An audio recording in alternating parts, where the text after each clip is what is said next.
பராசர ஜோதிட மணிமன்ற குழுவில் பயணிக்கும் அனைத்து ஜோட சொந்தங்களுக்கும் வணக்கம். பரமத்திவேலுடன் சந்தன் பேசுகிறேன். நேற்று இந்த 12 பாவத்தின் ஒரு பலன் சொல்வதற்கு ஒரு சிறப்பான ஒரு நிலைப்பாட்டை பற்றி பராசர மணிமன்றத்தில் பதிவிட்டிருந்தேன். பாவ நிலைகளை பற்றி நம் பாவ நிலைகளை 1, 5, 9 திரிகோண பாவம் என்று சொல்லுவோம். அந்த 1ஆம் பாவம் என்பது அந்த ஜாதகர் என்ன நினைக்கிறார் என்று சொல்லக்கூடிய பாவமாக இருக்கும் அப்படிங்கிற. அப்போ ஒரு ஜாதகத்தில் லக்னம் என்று சொல்லக்கூடிய இடம் தான் 1ஆம் பாவம். அது அனைவருக்கும் தெரிஞ்ச விஷயம். அப்போ அந்த லக்னாதிபதியா வரக்கூடியவர் என்ன நினைக்கிறார் என்பது அந்த லக்னம் தீர்மானிக்குது என்ற ஒரு நிலைப்பாடும், லக்னமும் லக்னாதிபதியும் தீர்மானிக்கிறாங்க. அப்போ அந்த இடம் ரொம்ப முக்கியமான இடம். அப்போ நினைக்கும் இடம்னு அந்த பாவத்தில் குறிப்பிட்டிருந்துச்சுன்னு வச்சுங்களேன். அப்போ அந்த லக்னாதிபதி என்ன நினைக்கிறார் என்பதை நம்ம ஒரு ஜாதகத்தை பார்க்கும்போது லக்னத்தை வச்சு தீர்மானிக்கக்கூடிய ஒரு தன்மை அங்க அந்த பாவம் சுட்டி காட்டுது. இப்ப நம்ம இந்த 1, 5, 9 திரிகோணமா வரக்கூடியது மேசம் 1ஆம் இடமும், 5ஆம் இடம் சிம்மமும், தனுசு 9ஆம் இடம் 3மே நெருப்பு தத்துவத்தை குறிக்கக்கூடிய இடம் தான். இத 3மே ஒண்ணுக்கு ஒண்ணு திரிகோணமா வரக்கூடிய பாவங்கள். இந்த 1, 5, 9 திரிகோணம். அதாவது கொடுப்புனை பாவங்களே என்று சொல்லக்கூடியது, அதாவது கொடுத்து வைத்த பாவங்கள். இந்த பாவங்கள் எல்லாமே நம் தாத்தா வழி சொத்தோ, அப்பா வழி சொத்தோ இதெல்லாம் அனுபவிக்கக்கூடிய ஒரு தன்மை இந்த ஜாதகத்துக்கு இருக்கும். அப்ப இந்த பாவங்கள்லாம் நல்லா இருக்குன்னு சொல்லக்கூடிய ஒரு தன்மை. அப்ப இந்த 1ஆம் இடம் நினைக்கும் பாவமாக 5ஆம் இடம் அந்த இடத்த பாவத்தை என்ன சொல்லியிருக்காங்க, விரும்பும் இடம்னு சொல்லியிருக்காங்க. அதாவது விருப்பம். நம்ம காதல்னு சொல்றோம் 5ஆம் இடம்.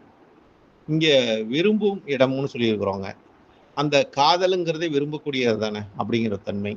நம்ம 5ஆம் இடம் பூர்வ புண்ணியம், குலதெய்வம் என்று சொல்லக்கூடிய ஸ்தானத்தை நம்ம அங்க சொல்லக்கூடிய ஒரு தன்மை வருகிறது. இந்த பூர்வ புண்ணியம், குலதெய்வம், நம் குழந்தைகள் என்று சொல்ல, ஏன்னா அனைவருமே யார் அதிகமா விரும்புவாங்கன்னு பார்த்தீங்கன்னா, தன்னோட குழந்தைங்கள அதிகமா விரும்புவாங்க.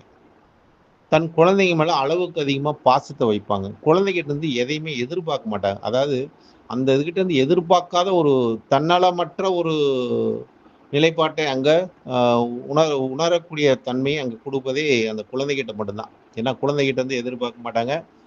உண்மையான ஒரு ஆசையும், உண்மையான ஒரு அன்பையும் செலுத்தக்கூடிய பாவமே இந்த 5ஆம் இடம் தான் என்ற ஒரு நிலைப்பாடு இருக்குது. அது குழந்தைகள் தான்.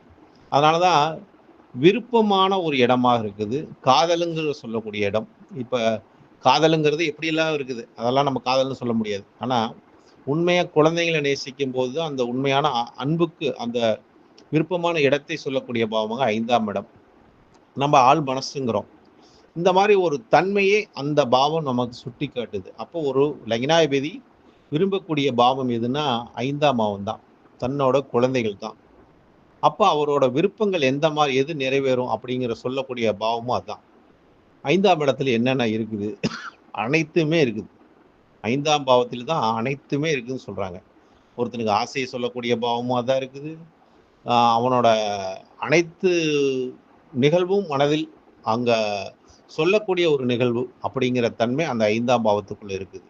அதனால தான் அது விரும்பும் இடம்னு சொல்லிட்டாங்க. நீ எதெல்லாம் விரும்புறியோ அதெல்லாம், நல்லதை விரும்பினாலும் நல்லது, கெட்டதை விரும்பினாலும் கெட்டது அப்படிங்கிற அதுக்கெல்லாம் ஸ்தானமே 5ஆம் இடம் தான் அப்படின்னு அந்த பாவத்தை அழகா விரும்பும் இடமாக சொல்லியிருக்காங்க. அடுத்த பாவத்தை பாருங்க, திரிகோணமா வரக்கூடியது 9ஆம் பாவம். இந்த இடம் ஏன் காக்கும் பாவம் அப்படின்னு சொல்லியிருக்காங்க. அதாவது காக்கும் பாவம்னா நம்ம அது 9ஆம் இடத்தை பாக்கியம் என்று சொல்லுகிறோம், தர்ம நிலை என்று சொல்லுகிறோம். 1, 5, 9 அந்த தர்ம நிலை சொல்லக்கூடிய ஒரு தன்மை இருக்குது.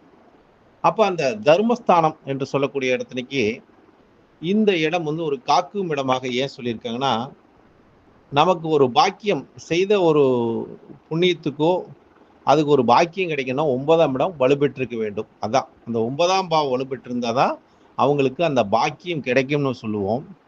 ஆனா இங்க ஏன் அந்த காக்கும் இடமாக கொடுத்தார்கள் என்று பார்க்கும்போது, நமக்கு அதாவது தர்மம் தலை காக்கும், தக்க சமயத்தில் உயிர் காக்கும்.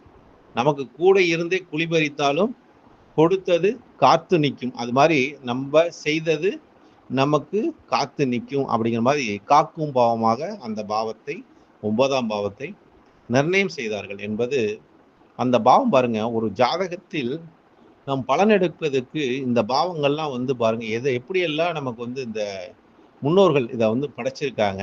அந்த பாவத்தோட உண்மை நிலைகளை எவ்வளவு அழகா அது ஒரு கல்லுல சிற்பத்தை செதுக்குனா எப்படி இருக்கும் அப்படிங்கிற மாதிரி இந்த 12 பாவத்துக்குள்ள ஒரு உண்மை நிலைப்பாட்டை மிக அழகாகவும் கச்சிதமாகவும் சொல்லியிருக்காங்க.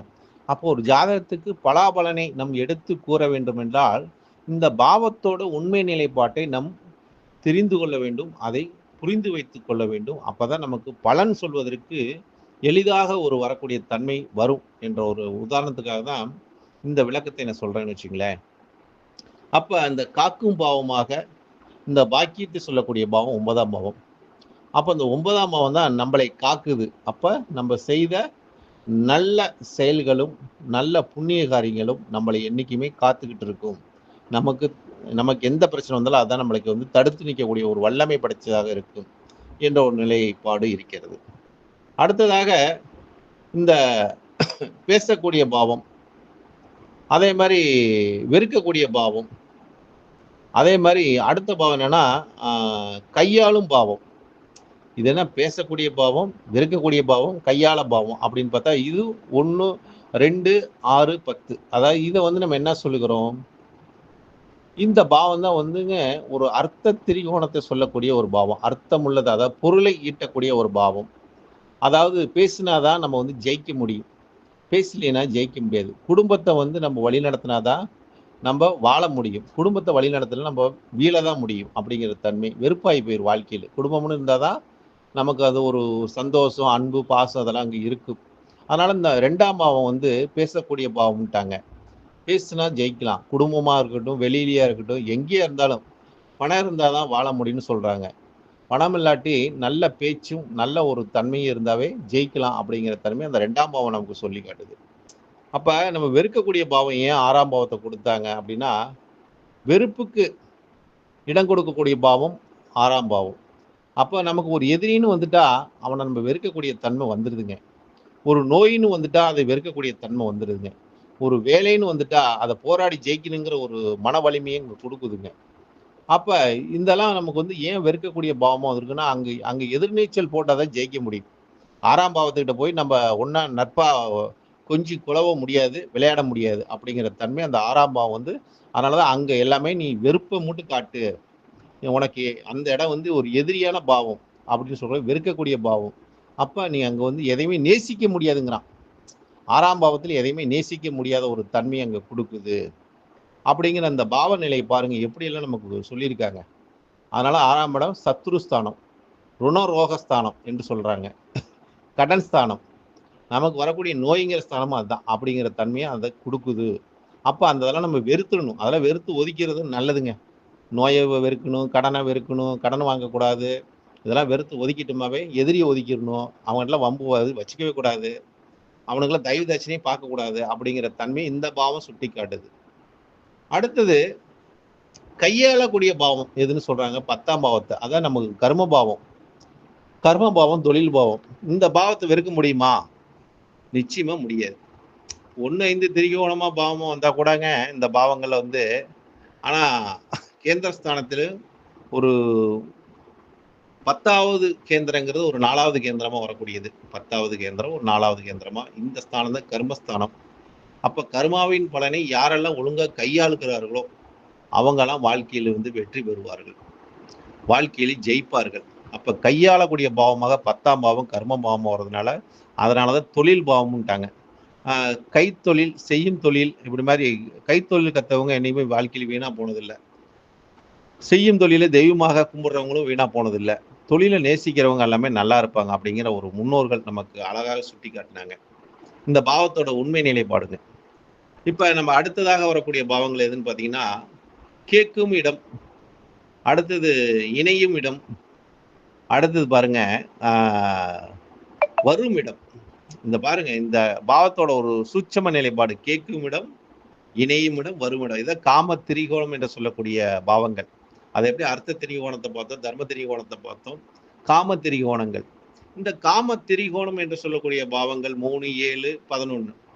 இப்ப 3ஆம் இடம் நம்ம கேட்கக்கூடிய ஒரு பாவம், அதாவது தொடர்பு நிலைன்னு சொல்றோம். இங்க இருந்து தொலைபேசி இதெல்லாம் சொல்லக்கூடிய இடம் 3ஆம் இடம், தொடர்பு நிலையை குறிக்கக்கூடியது. கேட்கக்கூடிய இடமும் நம்ம எதை கேட்கணும், எதை கேட்கக்கூடாது, அனைத்தையுமே கேட்கலாம். கேட்கறது கேட்காதெல்லாம் ஒண்ணும் கிடையாது, அனைத்தையுமே கேட்கணும். எதை உள்வாங்கணுங்கிற ஒரு விஷயம் இருக்கணும், எதோட இணையணுங்கிற ஒரு விஷயம் இருக்கணும். அப்ப நீ எத கேட்டாலும் அதோட எதோட இணையணும் அப்படிங்கிறது 7ஆம் பாவம் சொல்லும். அது நல்லதா, கெட்டதா அப்படின்னு சொல்லக்கூடிய தீர்மானிக்கக்கூடியது 7ஆம் பாவம். உன்னோட தொடர்பு நல்ல தொடர்பா, கெட்ட தொடர்பா என்று சொல்லக்கூடிய பாவம் 7ஆம் பாவம். அதனால தான் அது இணையும் பாவமாக வச்சாங்க. அப்ப இந்த பாவத்துக்குலாம் ஒரு துணை நிக்கக்கூடிய பாவங்களா பாருங்க. இந்த 3ஆம் இடமும், 7ஆம் இடமும், 11ஆம் இடம். அப்ப அந்த 11ஆம் இடத்த எத சொல்லியிருக்காங்க? வரும் இடம். நீ என்னதான் கேட்டாலும், என்னதான் நெனைச்சாலும், என்னதான் முயற்சி எடுத்தாலும், நீ என்னதான் இணைஞ்சாலும், உனக்கு எது வருமோ அதான் வரும். நீ எவ்வளோ எண்ணெய் தேய்ச்சுட்டு மண்ணுல விழுந்து பிறந்தாலும் உனக்கு ஒட்டுறதாண்டா ஒட்டும் அப்படிங்கிற மாரி உனக்கு வர்றதா வரும். அதனால வரும் இடம் 11ஆம் இடம். தனக்கு ஆசைகளை நிறைவேத்தி கொடுக்கக்கூடிய ஒரு பாவமாக 11ஆம் பாவத்த சொல்றோம். இந்த 3 பாவத்தை இப்ப தர்ம திரிகோணம், அர்த்த திரிகோணம், காம திரிகோணம் நம்ம சொல்லக்கூடிய இடம். இது ஒவ்வொருத்துக்கும் ஒரு அர்த்தத்த குடுத்திருக்காங்க அப்படிங்கிற தன்மை இப்ப நம்ம பார்த்தோம். அடுத்தது மோட்ச திரிகோணமா சொல்லக்கூடியது 4ஆம் இடம் இயங்கும் இடம்ங்கிறாங்க. இயங்குனா தான் அங்க ஜெயிக்க முடியும்.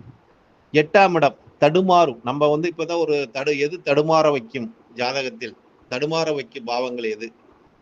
அப்படின்னு மாற்றத்தை கொடுக்க பாவங்கள் எது? அப்படின்னு சொல்லியிருந்தோம். தடுமாறும் நிலையை சொல்லக்கூடியது 8ஆம் பாவம் தான். அப்படிங்கிறத தடுமாறக்கூடிய இடமே 8 தான்.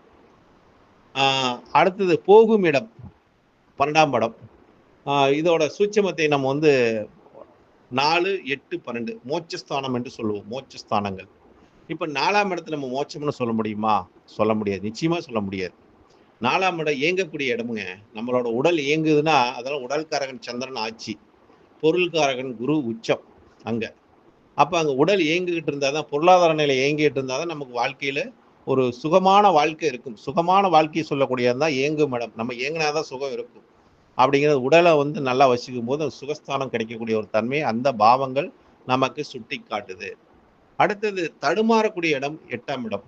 அப்ப நமக்கு வந்து நமக்கு தெரியாத ஒரு பிரச்சனையை கொடுத்து நம்மளை தடுமாற நிலை இல்லாத ஒரு தன்மையை நம்மளை வந்து உழுக்கக்கூடிய ஒரு பாவமாக, அதனாலதான் சந்திரன் அங்க போய் நீசமாகறார். ஒரு உடல்காரகன் போய் நீசமாகக்கூடிய இடம் தான் நமக்கு தடுமாற்றத்தை கொடுக்கும். நம்ம உடல் அளவில் மனதளவிலும் தெம்பு இல்லாத போது, ஏன்னா யாரா இருந்தாலும் மனதளவிலும் தெம்பு இருந்துட்டு அவங்க எந்திரிச்சு நின்றுவாங்க. அவங்களை யாரும் அசைக்க முடியாது. ஆனா அங்க மனத்தடுமாற்றத்தையும் உடல் தடுமாற்றத்தையும் கொடுக்கக்கூடிய இடமாக 8ஆம் இடம் தாங்க தடுமாறும் இடமாக விருச்சகத்தை சொன்னாங்க. அதனாலதான் அது தடுமாறும் இடமாக நம்ம வச்சிருக்காங்க. இந்த தடுமாறும் இடத்தில் வந்து பாவக்கிரகங்கள் இருந்தா நன்மைன்ட்டாங்க. தடுமாற இடத்துல போய் சுபக்கிரகம் இருந்தா அதிக அளவில் மனதில் இருந்தாலும் மனாத அளவுக்கு பிரச்சனை அவங்கள கொடுத்துக்கிட்டே இருக்கும். அவங்கள தடுமாற வச்சுக்கிட்டே இருக்கும். பாவகிரகம் இருந்தா ஜெயிச்சிருவாங்க அப்படிங்கிற ஒரு தன்மை இருக்குது. அப்ப 8ஆம் பாவமும் வலிமை நமக்கு முக்கியங்கிற மாதிரி தோணுதுன்னு வச்சுங்களேன். அடுத்த இடமாக போகும் இடம். இந்த போகும் இடம் என்ன மோட்சஸ்தானம். அதான் மோட்சம். நம்ம உடலை விட்டு உயிர் பிரிஞ்சா மோட்சஸ்தானம். இறைவனை நம்ம வந்து சேர்ந்துடுறோம். சொர்க்க லோகத்துக்கு போயிடும், இல்லை நரகலோகத்துக்கு போறோம். ஏதோ ஒரு லோகத்துக்கு போறோம். அதாவது உடலை விட்டு உயிர் பிரிகிறது. அதான் போகும் இடமாக மோட்சஸ்தானம் கல்லறை என்று சொல்லக்கூடிய பாவமா தான். நிறைவு என்று சொல்லக்கூடிய ஒரு பாவம் தான். விரயம் என்று சொல்லக்கூடிய பாவமா தான். மோட்சம் என்று சொல்லக்கூடிய ஒரு பாவமா தான். நிம்மதியை தரக்கூடிய பாவமா தான். அதனாலதான் அங்க சுக்கிரனை உச்சமா வச்சாங்க, குருவை ஆட்சியா வச்சாங்க, புதனை நீசமா வச்சாங்க. இந்த தன்மைகளை ஏன் அங்க கொடுத்துருக்காங்கன்னு பாத்தீங்கன்னா, அந்த பாவங்களோடு நிறைவு பெறக்கூடிய பாவமா இருக்கிறதுனால அங்க நிறைவான செயல்பாட்டை நம்ம செய்யும் போது நமக்கு வந்து வாழ்க்கையில மன நிம்மதியோட வாழலாம்னு சொல்லுது. நிறைவான ஒரு செயல்பாடு. அதாவது இதுக்கு செஞ்சுட்டா அதுகிட்ட இருந்து நம்ம எதை எதிர்பார்க்க கூடாது அப்படிங்கிற ஒரு தன்மையோடு அந்த பாவத்தில் தன்னை அர்ப்பணிக்க வேண்டும். ஒரு இறைவனிடத்துக்கிட்ட சரணாகதி அடைஞ்சிட்டா கூட அங்கு எதையுமே எதிர்பார்க்காம நீ சரணாகதி அடைய வேண்டும். தன் மனைவி கிட்ட சரணாகதி அடைஞ்சிட்டா மனைவி கிட்ட இருந்து எதிர்பார்க்க கூடாது. தன் குழந்தைகிட்ட விருப்பமா நம்ம எது செஞ்சுட்டாலும் அவங்ககிட்ட இருந்து எதை எதிர்பார்க்க, அதாவது எதிர்பார்க்காத ஒரு பாவமே எதுன்னு கேட்டீங்கன்னா 12ஆம் பாவம். அந்த பாவத்தோட உண்மை நிலையே அதுதான். அப்ப அந்த பாவம் வந்து நிறைவே சொல்லக்கூடிய இடம், முடிவை சொல்லக்கூடிய இடம், போகும் இடமாக அதை தீர்மானிச்சிருக்காங்க. இந்த 12 பாவத்தோட ஒரு சூட்சமமான ஒரு நிலைப்பாட்டை ஒரு வார்த்தையில் சொல்லியிருக்காங்க. ஒரு சூட்சமமான ஒரு நிலைப்பாட்டை ஜாதகத்துக்கு பலன் எடுப்பது, பலன் சொல்வதற்கு இந்த பாவங்களை நாம் உள்வாங்க வேண்டும். இந்த பாவங்களோட தன்மைகள் என்ன என்பதை நாம் புரிந்து வைத்துக் கொள்ள வேண்டும்.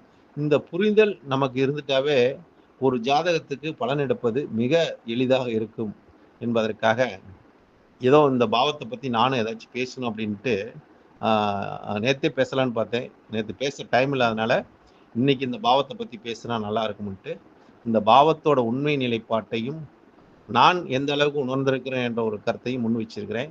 உங்களோட கருத்தையும் நீங்கள் முன்வையுங்கள். ஏன்னா ஒவ்வொருத்தரோட கருத்தும் மிக சிறப்பான ஒரு நிலைப்பாட்டை கொடுக்கும் என்ற ஒரு கருத்தை முன்வைக்கிறேன். நன்றி, வணக்கம். வாழ்க வளமுடன். பரமத்தி வேலூர் சந்திரன்.